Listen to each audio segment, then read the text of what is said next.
오늘 하나님 말씀을 함께 묵상하면서 또다시 믿음의 여행이 어디로 가야 할 것인지 우리 한번 말씀을 기대해 보시기를 바랍니다. 저와 함께 12장 4절에서 10절까지 말씀을 함께 읽도록 하겠습니다.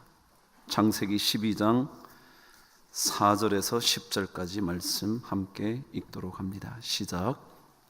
이에 아브라함이 여호와의 말씀을 따라갔고 롯도 그와 함께 갔으며 아브라함이 하란을 떠날 때에 75세였더라.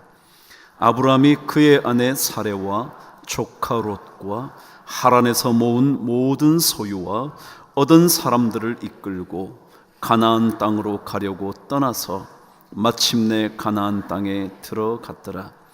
아브라함이 그 땅을 지나 세겜 땅 모래 상수리 나무에 이르니 그때에 가나안 사람이 그 땅에 거주하였더라.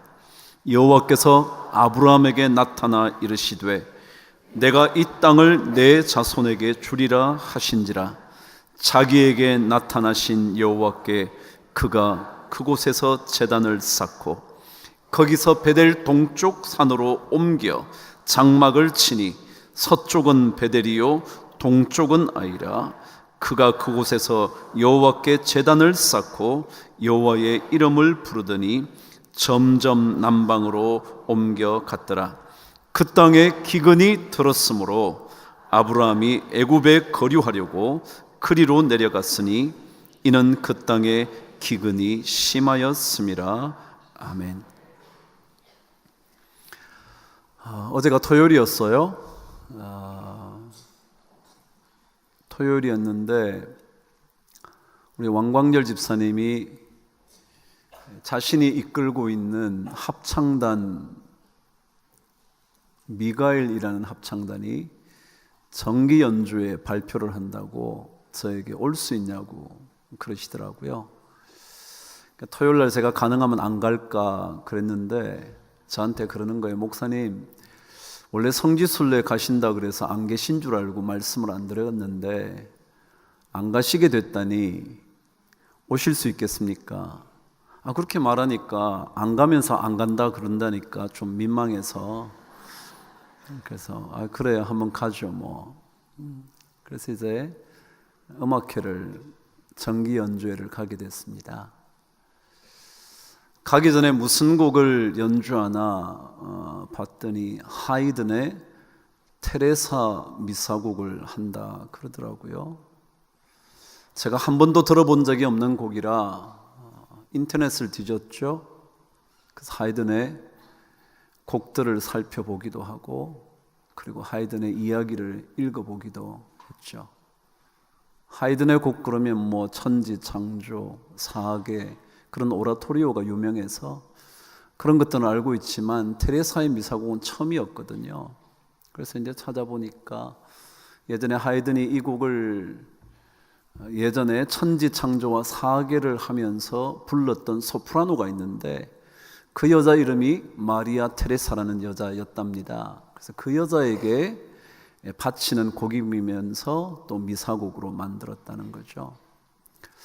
미사 그러면 여러분이 자꾸 천주교 생각에서 부정적으로 생각을 하시는데 이 미사라는 말은 메스, 이게 예배라는 뜻이라 그랬잖아요. 그래서 제가 크리스마스 그럴 때 뒤에 MAS가 예배라는 미사라는 뜻이라고. 그러니까 이 예배곡으로 지어진 거죠. 근데 이 미사곡은 순서가 늘 정해져 있습니다. 그러니까 대부분의 거의 동일하게 이 순서를 따라갑니다.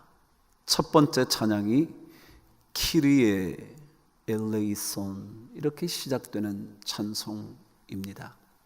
다시 말하면 주여 우리에게 긍휼을 베풀어 주옵소서. 그러니까 그들이 예배를 드릴 때마다 가장 먼저 고백했던 게 뭐냐면 하나님 우리에게 긍휼을 베풀어 주옵소서.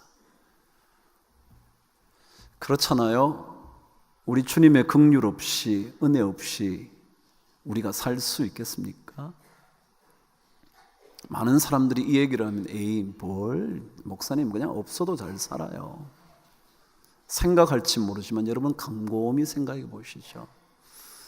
우리 하루하루 사는 게 얼마나 기적 같은지 생각해 보셨습니까? 1부를 마치고 난 다음에, 다시 말하면 미사곡을 다 마치고 난 다음에 2부가 시작이 됐어요. 근데 왕광열 집사님이 2부를 시작하기 전에 몇 마디를 하시는 거예요. 뭐라 그러냐면, 어제, 그러니까 어제 연주가 있었으니까 어제의 어제라면 그저께죠. 그저께 여러분이 잘 알고 계시는 나의 나 된 것은 다 하나님 은혜라, 그 찬송을 작곡하고 연주하기도 했던 신상우 형제가 세상을 떠났다는 겁니다. 저도 소식을 받지 못했던 터라 살펴봤더니 간암으로 투병을 하다가 세상을 떠난 겁니다. 그 친구가 1966년생이니까 우리나라로 말하면 52세일 테고요. 만으로 얘기하면 51세밖에 되지 않았는데 세상을 떠났어요. 간암으로요. 여러분, 오늘 이 자리에 나오셔서 예배를 드리는 것 건강하셔서 그렇겠죠. 그렇지만 정말 우리 사는 하루하루가 은혜일 겁니다. 그래서 그 찬송을 시작할 때 그들은 언제나 키리에 엘레이송, 나에게 주여 긍휼을, 우리에게 긍휼을, 은혜를 베풀어 주옵소서. 그러고 난 다음에 그들이 하나님께 영광의 찬송을 드립니다. 그것을 대영광송이라고 그러죠. 그래서 글로리아 in excelsis Deo, 그런 거 찬송에서 불러봤죠. 성탄절 때 말이죠. 그 대영광송을 쫙 함께 부릅니다. 그러고 난 다음에 자신들의 신앙을 고백하죠. 그래도 홀로 하나이신 한 분 하나님께 라고 자신의 신앙들을 고백을 합니다. 그리고 그 뒷부분으로 가면 거룩하신 하나님에 대한 상투스라고 불렀죠. 그 다음에 마지막 거의 마무리되게 되면 그들이 축복송을 막 부릅니다. 베네딕투스라고요. 근데 그 미사곡의 마지막이 예수 그리스도 하나님의 어린 양, 아그누스 데이 혹은 아뉴스 데이라고 그러죠. 그 찬송을 부릅니다. 근데 제가 그 하이든의 곡을 들어보기 위해서 인터넷을 뒤져다가 하이든의 이야기를 좀 읽게 됐습니다. 이야기를 읽어보니까 하이든에게 자신의 삶을 지탱해주는 두 개의 중요한 낱말이 있었다는 겁니다. 하이든이라는 사람이 자신의 삶을 붙들어주는 가장 중요한 개념 두 개가 있었는데, 그 첫 번째가 멈출 수 없음이라는 단어였답니다. 멈추지 않는 것. 자신은 생명이 닿을 때까지 좋은 곡을 작곡하기 위하여 끝까지 달려갈 거다. 나에게 멈춤이란 없다. 라는 그것이 자신의 삶의 모토였다는 거죠. 우리 대략 이렇게 살지 않나요? 뭐 이 정도면 되지 않았어? 신앙생활도 이 정도 하면 되지 않았어? 내가 주일 이 정도 지키는 것만 하면 됐지 생각하시는 것은 아닌가요? 근데 하이든은 절대로 거기에서, 이 정도에서, 이쯤이면 라고 생각해 본 적이 없다는 겁니다. 죽음의 선강까지 그 길을 가겠다는 결단을 하면서 살았다는 거죠. 이게 우리 믿음의 여행을 하는 모든 사람들의 결심 아닐까요? 이쯤에서 끝낼 수 있는 거 아니잖아요. 이쯤 하고 마는 거 아니잖아요. 이 정도 해보면 됐지, 나 이 정도면 괜찮잖아 라고 말할 수 있는 것 아니라는 거죠. 그 신상우 형제의 그 찬송의 고백처럼 나의 갈려갈 길 다 가도록, 그 다음 뭔데요? 나의 마지막 호흡 다 하도록, 그렇게요.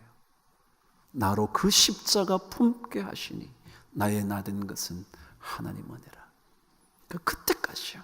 마지막 호흡이 닿을 때까지.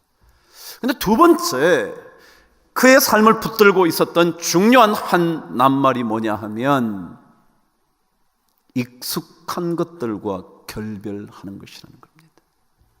또 다르게 바꾸면 새로운 것에 대한 추구라는 것이었답니다. 그래서 그는 대부분의 음악가들이 사용하던 음들을 사용하지 않는 경우가 참 많았대요. 이런 곳에서는 이런 음이 나오지 않을 거라고 생각했는데 그런 곳에 이런 음을 집어넣는 겁니다. 그래서 자기가 이제껏 해온 음악이든지 다른 모든 음악가들이 해온 음악과는 다른 무언가를 새롭게 만들어 보려고 애를 썼다는 거죠. 그래서 늘 자기에게 익숙한 것들과 결별하고 새로운 것들을 얻게 되는, 글을 쓴 사람은 그것을 요즘 표현으로 하면 실험 정신을 가진 그였다고 말을 하는 겁니다. 새로운 것에 대한 거예요. 익숙한 것들로부터 결별하는 거예요. 정말 그래서인지 여러분, 제가 어제 하이든의 미사곡을 끝까지 듣는데 대부분의 미사곡이 흘러가는 음악이 아니었어요. 제가 처음에는 듣지 못했기 때문에 좀 지겹겠다. 왜냐면 미사곡이 지겹거든요. 그 음이 뭐 이렇게 비슷해서. 근데 들어보고 와, 이거 교회에서 들어도 우리 성도들이 충분히 들을만 하겠다. 그래서 제가 한번 하라고 그랬어요. 하실 거죠? 그럼 한번 들어보세요. 참 곡이 유려해요. 미사곡 같지 않아요? 여러분, 신앙생활은요 늘 새로운 것에 도전하는 겁니다. 그것이 바로 아브라함의 이야기에서 얻게 되는 가르침 아니겠습니까? 아브라함이 늘 우리에게 들려주는 이야기가 바로 그런 거잖아요. 하나님께서 떠나라고 말씀하시는 그 말씀을 듣고 자신의 모든 삶의 환경을 떠나 새로운 곳으로 가는 거잖아요. 그게 오늘 4절에 첫 번째 기록된 내용 아닙니까? 저와 함께 말씀을 읽어보겠습니다. 시작. 이에 아브라함이 여호와의 말씀을 따라갔다. 드디어 그는 떠났던 것입니다. 여러분, 떠난다는 것은 결단이잖아요. 여러분, 결단에는 용기가 필요하잖아요. 그리고 이 믿음의 결단에는 하나님에 대한 전적인 신뢰가 바탕되어 있는 거잖아요. 하나님께 대한 신뢰가 없다면 어떻게 모든 것을 떠날 수가 있겠습니까? 이제껏 익숙했던 삶, 아니 이제껏 편안했던 삶, 모든 것을 세워놓았던 삶의 환경을 어떻게 떠나겠습니까? 하나님에 대한 전적인 신뢰가 없이. 온전한 신뢰가 있을 때만 떠나는 인생을 살 수 있잖아요. 여러분, 결단한다는 것은요 자른다는 거잖아요. 단자가 끈을 단자잖아요. 우리는 너무 관계에 얽매여 있지 않나요? 그래서 관계가 불편해지면 삶이 다 불편한 거예요. 아니요 여러분, 뭐 어때요? 관계 좀 끊으세요. 근데 우리 또 너무 돈에 얽매여 있지 않나요? 돈이 좀 있으면요 마음이 편안하고요, 은행에 잔고가 넉넉하면요 마음이 푸근해지고요, 그러다 돈이 사라지면요 사람이 날카로워지고요, 말도 사나워지고요, 인생 살고 싶은 마음이 없다고 생각 들고요. 여러분, 돈으로부터 좀 끊으세요. 결단이요, 결정적인 끊음, 그거잖아요. 결심을 하고 끊는 거죠. 그리고 하나님을 한번 바라보면서 가보는 거죠. 여러분, 아브라함이 떠났던 하란이라는 곳은 어떤 곳인지 여러분 아시나요? 하란이라는 곳은요, 고대 학자들의 연구에 의하면 역사적으로요, 그 하란이라는 도시는 이미 BC 3000년경에 이미 가장 중요한 무역의 요충지였답니다. 그 당시 탁월했던 한 나라가 바빌론 제국인데, 바벨론 제국이 동쪽에 있는데, 이 동쪽에 있는 바벨론 국가와 서쪽에 있는 소아시아 지역 유럽 쪽이란 말이죠, 그쪽하고 서로 통상을 하는데 가장 자주 만나서 무역을 했던 장소가 하란이었습니다. 그러니까 아브라함이 그곳에서 살면서 자신의 삶의 모든 것들이 더더욱이 안정이 됐던 때였습니다. 그래서 데라는, 아버지인 데라는, 아브라함의 아버지였던 데라는 그곳을 떠나지 못한 채 거기에서 마지막을 맞이하게 되는 그곳이었습니다. 근데 그곳을 떠난 겁니다. 육신의 인생으로 얘기하면 가장 좋은 곳을 떠나게 된 거죠. 가장 안정적인 곳을 떠나게 된 거죠. 편안한 삶을 떠나버릴 수밖에 없었던 거죠. 그래서 드디어 오늘 말씀 5절에 의하면 이렇게 기록되어 있었습니다. 함께 읽으실까요? 시작. 아브라함이 그의 아내 사레와 조카 롯과 하란에서 모은 모든 소유와 얻은 사람들을 이끌고 가나안 땅으로 가려고 떠나서 마침내 가나안 땅에 들어갔더라. 드디어 가나안 땅에 간 겁니다. 자, 여러분 한번 보시죠. 일단 아브라함으로 인하여 이스라엘의 본격적인 역사가 시작된다고 그럽니다. 그러니까 이스라엘 역사는 어디서부터 보느냐 하면 아브라함으로부터 보거든요. 그럼 아브라함이 정착한 곳이 결국은 가나안 땅이란 말이죠. 그 이스라엘이죠. 자, 그래서 그 땅에 들어왔는데 성경은 가나안 땅에 들어온 것으로 끝내지 않고 있다는 겁니다. 오늘 말씀 저와 함께 잘 들여다보시면 무슨 말인지 이해할 겁니다. 자, 드디어 가나안 땅에 들어왔습니다. 6절에 이렇게 말합니다. 읽어보실까요? 시작. 아브라함이 그 땅을 지나 세겜 땅으로 갔다는 겁니다. 자, 하란에서 북쪽에서 내려와서 가나안 땅에 들어왔습니다. 그럼 그게 정착해서 살면 되는데 뭐라고요? 성경은 다시 그곳을 지나 어디로 왔다고요? 세겜으로 왔어요. 세겜은요, 이스라엘 땅 지금으로 말하면 한 중간쯤 중부 지역이 됩니다. 그러니까 북쪽에서 어디로 왔다고요? 이제 중부 지역으로 온 겁니다. 자, 그럼 거기서 머물러 있어도 될 것 같았어요. 왜요? 성경은 이렇게 말씀하거든요. 7절 읽어보실까요? 시작. 거기에 머물렀는데, 시작, 여호와께서 아브라함에게 나타나 이르시되 내가 이 땅을 너에게 주겠다. 그럼 그랬으니까 거기서 살 수 있었을 거 아니겠어요? 아, 이 땅을 주신다니까 이제 드디어 살아야 될 거 아니겠어요? 그런데 성경은 또 그 세겜 땅에 머물러 있었다고 말하지 않고 또 어디로 갔다고 적었냐면 8절은 다시 그곳을 떠나서 거기서 베델 동쪽 산으로 갔다는 겁니다. 베델은 어디냐면요, 세겜에서 또다시 남쪽으로 한참 내려오면 베델이 있어요. 그쪽에 서쪽에 베델이고요, 동쪽에 아이고요, 아이성이라는 거기고요. 자, 또 내려왔어요. 참 이상하잖아요. 정착을 할 법한데 또 안 했어요? 못했는지 안 했는지 모르겠어요? 하나님이 주신다는 땅, 세겜 땅을 또 지나와요. 베델 땅에 드디어 왔어요. 근데 거기서도 정착한 게 아니에요. 오늘 말씀 9절은 이렇게 기록을 해요. 시작. 점점 남방으로 옮겨갔더라. 이 남방이 어느 지역이냐? 네게브라는 지역인데요, 그는 시므온 지파들이 나중에 받았던 땅 지역, 가장 남쪽 부분이에요. 그걸 네게브 지역이라고 그럽니다. 그걸 남방이라고 번역을 하죠. 자, 남방, 그러니까 말하자면 이스라엘 최북단부터 어디까지 왔다고요? 최남단까지 왔어요. 또요, 그것으로 멈춘 게 아니에요. 또 어디까지 갔냐면 그 땅에 뭐가 들어서? 기근이 들었기 때문에 어디로 갔다고요? 애굽 땅까지 갔다. 여러분, 완전히 남의 나라까지 다시 간 겁니다. 남의 나라라고 말하기는 어색하죠. 어차피 자기는 처음 오는 땅이긴 하지만 이스라엘 백성이 원래 살게 되어 있었던 가나안 땅이 아니라 이집트까지 온 거예요. 그거는 완전히 남방 네게브를 지나서 내려가면 이집트거든요. 도대체 왜 그랬을까? 왜 그랬을까요, 여러분?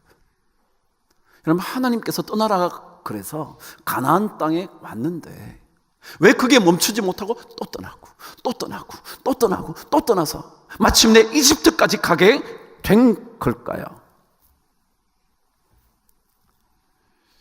왜 거대한 결단으로 떠난 그가 자꾸만 옮겨 다니는 걸까요?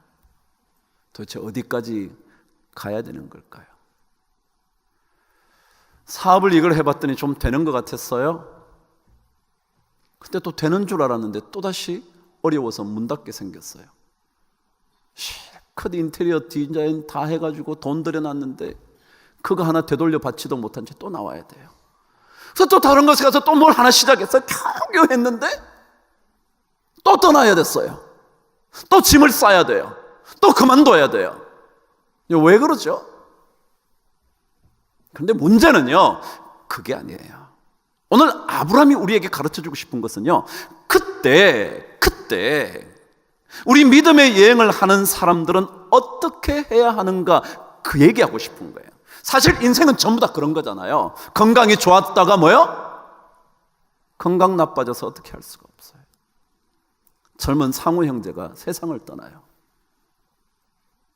관계 좋다가요, 한번 일그러진 다음에 회복이 안 되네요. 자식 좋은 직장 갔다고 좋아했는데 그만두고 나왔는데 다시 직장 잡기가 힘드네요. 그런 거 아닌가요? 또다시 짐 싸고 옮겨가는 게 인생 아닌가요? 근데 그때 우리 믿음의 사람들은 어떻게 해야 되나? 그 얘기가 오늘 말씀의 핵심이죠. 저와 함께 7절 말씀, 8절 말씀을 읽으면서 그 말씀의 핵심되는 반복된 이야기를 확인해 보시죠. 저와 함께 7절, 8절 읽겠습니다. 시작. 여호와께서 아브라함에게 나타나 이르시되 내가 이 땅을 내 자손에게 주리라 하신지라.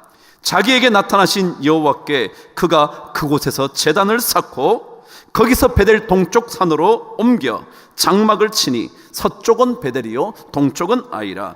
그가 그곳에서 여호와께 제단을 쌓고 여호와의 이름을 부르더니. 반복된 거 있나요? 있죠. 뭐예요?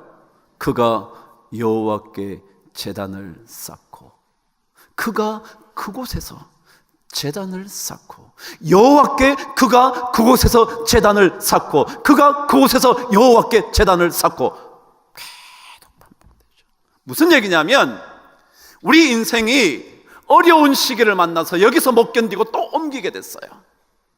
좀 되는가 싶었는데 또 옮기라고 해서 또 옮기게 됐어요. 할 수 없어 또 옮기게 됐어요. 지하 단칸방 생활을 벗어나나 싶었는데 다시 또 지하 단칸방으로 들어가게 됐어요. 그럼 그때 뭐 할 거냐는 거예요. 그때 성경은 그때 그곳에서 제단을 쌓고 하나님의 이름을 불러야 한다, 그거예요. 잘 안 돼서 자꾸 떠날 때 그때 하나님께 제단을 쌓고 하나님의 이름을 불러야 한다. 그게 믿음의 생활입니다. 믿음의 생활. 그럼 세상은요, 제가 그랬잖아요. 돈 있을 땐 넉넉하다니까요. 마음도 넉넉하고요. 누가 뭐라고 시비 걸어도요, 자존심 상하게 말해도요, 뭐 돈이 많아서 그건 뭐 그런 것까지 그렇게 생각해요. 그러다 좀 돈이 없으면요, 한마디 자존심 상하는 말에도 막 그날 쩔쩔 매는 거야. 여러분 그래요, 사람들이요. 근데 성경은 그때 여호와께 제단을 쌓고 하나님의 이름을 불러라, 그래요. 자, 오늘 음악 얘기로 시작했으니까 음악 얘기 좀 해볼게요. 슈베르트의 가곡을 여러분 들어보셨나요? 들어봤을 거예요. 겨울 나그네, 성문앞 보리수, 그죠? 성문앞 샘물 곁에 뭐 어쩌고 저쩌고 이런 노래도 들어봤잖아요. 그 다 슈베르트의 가곡이거든요. 근데 그 가곡, 유명한 가곡 첫 번째 20곡을 모아놓은 게 아름다운 물레방앗간의 아가씨입니다. 들어보셨나요? 그 다음 두 번째 큰 덩어리가 겨울나그네 윈터라이즈라는 거죠. 근데요, 이 아름다운 물레방앗간의 아가씨의 그 노래를 들어보면요, 진짜 아름다워요. 노래가 진짜 아름다워요. 슈베르트가요 31살에 죽었거든요. 그런데도 그렇게 어쩌면 아름다운 노래를 작곡해놨는지 몰라요. 놀라운 일이죠. 제가 이 노래를 자주 들어요. 네. 그중에 분들리히라는 테너가 있는데요, 원래는 이 곡을 슈베르트가 테너를 위해서 만듭니다. 아주 테너들이 잘 부르죠. 물론 뭐 바리톤이 불러도 멋있는 것들이 많습니다. 바리톤 중에 뭐 피셔 디스카우 같은 유명한 사람이 그런 것도 괜찮아요. 근데 참 아름다운데요, 그 곡 내용은 아름답지 않아요. 어떤 내용이냐 하면, 이 가사가 윌헬름 뮬러라는 사람의 시였는데, 이것은 그 시인의 자전적인 시입니다. 연작시죠. 그래서 우리는 연가곡이라 그렇게 부릅니다. 근데 그 내용이 이런 겁니다. 젊은이가, 요즘 젊은이 얘기 같아. 꼭 잡을 얻기 위해서, 일자리를 찾기 위해서 막 다닙니다. 그것을 첫 번째 곡 방랑이라는 것으로 시작합니다. 일자리 찾으려고 막 이곳저곳 가는 거예요. 두 번째 곡이 보힌, 어디로 가야 하지? 어디서 내 잡을 잡아야 하지? 내가 무엇을 해야지? 그런 내용이 담겨져 있습니다. 그런데 드디어 그러다가 어느 날 마침내 잡을 찾습니다. 그게 어디냐면 물레방앗간입니다.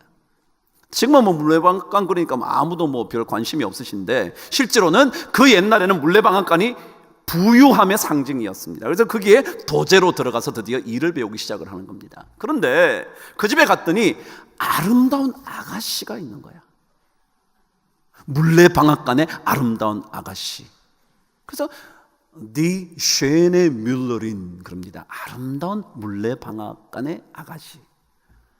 딱 보니까 너무 마음에 들었어. 그래서 그때부터 막 그 여자를 생각하면서 일을 열심히 해요. 마음에 들라고. 그러면 열심히 일을 하니까 그 아버지가 보니까, 주인이 보니까, 야, 얘가 너무 열심히 하는 거예요. 그러니까 야, 이게 괜찮다. 근데 사실은 아버지에게 마음 들려고 한 게 아니라 누구한테 마음 들려고? 그 여자한테 마음이 들려고. 그러니까 열심히 해서 그 여자의 마음을 얻으려고 하는데, 이 여자가 마음을 안 주는 거예요. 자기는 열심히 정말 성실하게 기쁘게 막 일을 하는데 마음을 안 줘. 근데 어느 날 갑자기 한 사람이 중간에 뛰어들어옵니다. 연적이 생긴 거죠. 누구냐면 사냥꾼, Der Jäger라는 독일어로 사냥꾼이 딱 나타납니다. 그러니까 늠름한 이 사냥꾼이 나타나니까 이 여자가 완전히 물레방앗간의 그 도제한테는 마음이 없고 이 사냥꾼이 완전 홀딱 반해버리는 거예요. 그러고 나니까 이 남자가 견딜 수가 없는 거예요. 그래서 견디다 못해 쓰러질 때 불쌍히 여겨주실 하나님을 찾아야 되는데, 얘가 시냇물에 몸을 던져 죽습니다. 그게 마지막 얘기입니다. 그래서 제일 마지막 곡이 뭐냐면 시냇물의 자장가라는 노래입니다. 그 얘기는 시냇물이 자장가를 싹 불러주는 게 아니라 물에 빠져 죽은 그 청년을 생각하면서 애도하는 곡이라. 자, 제가 이 얘기를 왜 하냐고요? 여러분, 세상은요, 그런 어려움을 겪으면 견디질 못해요. 어떻게 해결할 줄을 모르는 거예요. 어려움을 만나면요, 해결할 길이 없는 거예요. 뭘 어떻게 해야 될지 모르겠는 거예요. 내가 죽으라고 목숨 바쳐서 그 여자를 위해서 애를 썼는데 그 여자가 배신하면요, 못 견디는 거예요. 그러니까 해결을 못하는 거예요. 그래서 극단적인 결정을 하는 경우가 많은 거예요. 세상이 그래요, 여러분. 진짜로. 여러분, 이 얘기 들어보세요. 데이트 폭력이요? 자기 마음에 들어야 되고 자기 마음에 자기 사람이어야 되는데 남에게 조금만 하는 것 같으면 못 견디는 거예요. 해결을 못 하는 거예요, 여러분. 마치 이 젊은이처럼 제가 사랑의 아픔이 아프지 않다는 것도 아니고요. 어쩌면 죽을 만큼 고통스럽지 않다는 말도 아니고요. 세상은요, 그런 어려움을 겪으면 해결할 길이 없어. 제가 아브라함 얘기를 하면 하란을 떠나 세겜으로, 하란을 떠나 가나안으로, 가나안을 지나 세겜으로, 세겜을 지나 베델로, 베델을 지나 남방으로, 남방을 지나 이집트로 계속 가게 될 수밖에 없는 인생을 살 때, 그때 우리가 해야 될 게 뭐냐면 하나님을 찾고 하나님을 이름을 부를 수 있는 제단을 쌓는 거라는 거예요. 제단을. 그래야 견뎌내요. 그래야 견뎌내. 그렇지 않고 못 견뎌요. 견디기 어려우니까. 인생이 그렇게 결코 만만하지 않으니까. 제가 신상우 형제 얘기했죠. 뭐 형제라 그러기는 나이가 어느새 50이 넘었네요. 제가 그 친구를 만났던 게 30대에 만났거든요. 우리 코스타를 하면서 같이 만났던 친구이기 때문에 참 가깝게 지냈거든요. 뭐 물론 여기 와서 서로 바쁘니까 그랬지만 그래도 만나면 목사님, 상우 형제 그랬거든요. 근데 그가 이제 세상을 떠나기 전에 극동방송에서 인터뷰를 했어요. 그가 이런 얘기를 했습니다. 사실 제가 쓰고 싶은 곡은 제가 경험한 하나님에 대하여 깊이 나눌 수 있는 곡입니다. 왜냐하면 제가 아는 만큼 하나님을 찬양할 수 있기 때문이죠.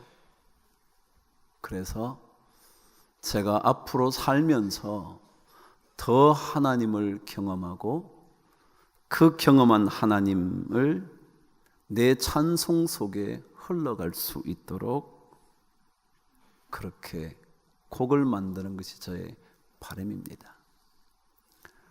사실 여러분, 신상우 형제는요, 우리 기독교에서도 유명하지만 사실은 바깥에 더 알려져 있는 유명한 친구입니다. 여러분, 드라마에 대조영, 주몽, 제빵왕, 탁구왕, 뭐 제빵왕, 탁구왕인가 뭐죠?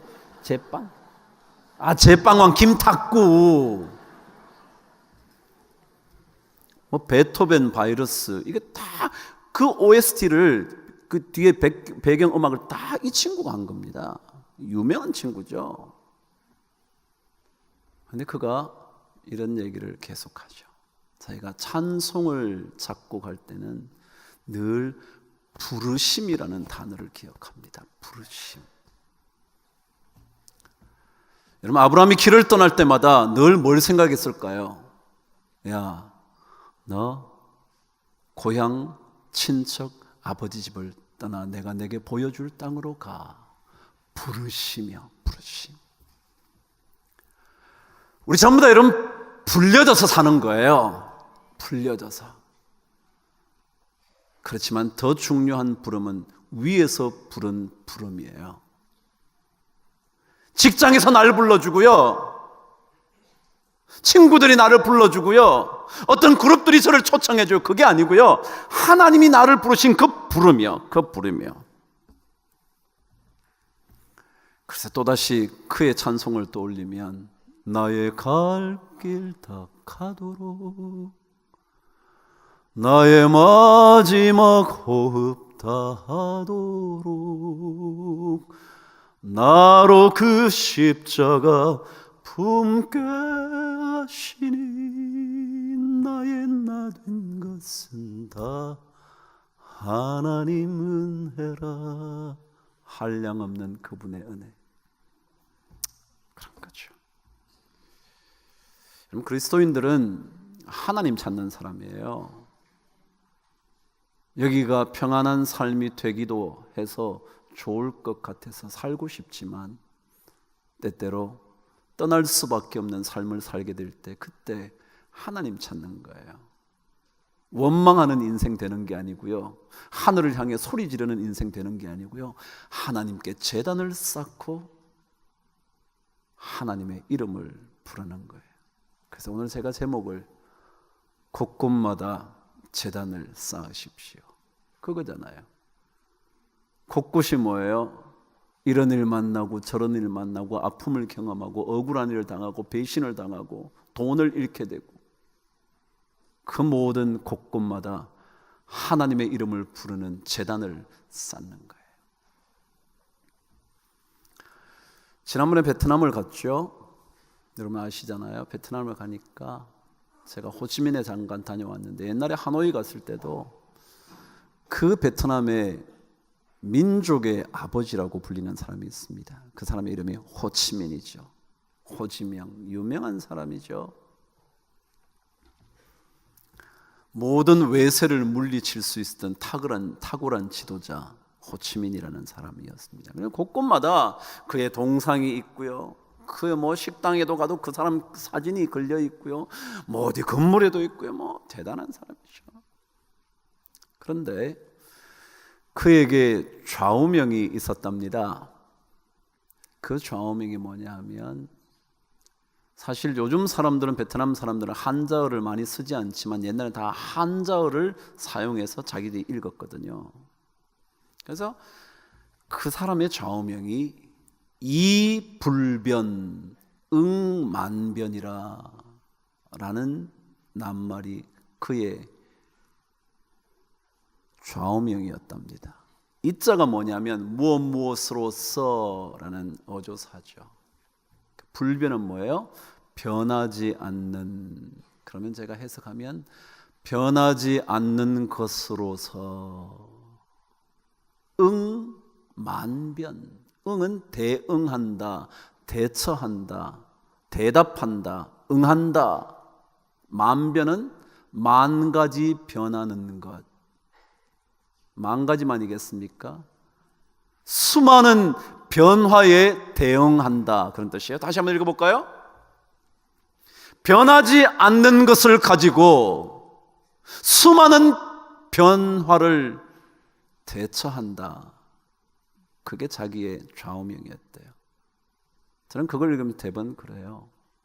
세상에 여러분 안 변하는 게 있나요? 사랑이 안 변하던가요? 어이구 좋으시겠어요? 사랑이 안 변해요? 사람이 안 변합니까? 돈이 언제나 여러분 곁에 있습니까?